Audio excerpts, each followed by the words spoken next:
working with base metals mostly, some silver, some gold, forming vessels, or at least I call them vessels, sculptural objects that have volume and mass that hint at function.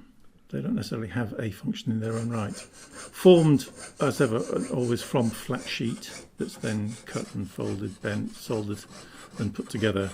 Very, very precise, because I have to work to extremely fine tolerances to form the vessels that are then patinated, chemically patinated, to put a wonderful surface colour to them that gives them a sense of antiquity sometimes, certainly age and a little bit of history.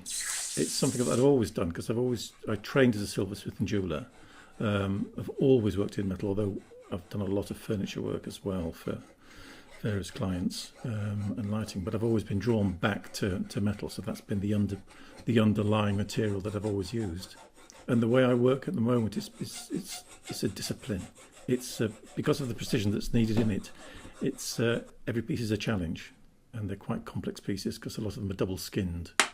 So instead of making one vessel, I'm actually making two vessels, one that fits inside the other. So there's a relationship between the inside and the outside space. The design for the pieces mostly comes from architecture, but from the modern world, from the ancient world, from vernacular architecture, from industrial architecture, primarily from Italian architecture.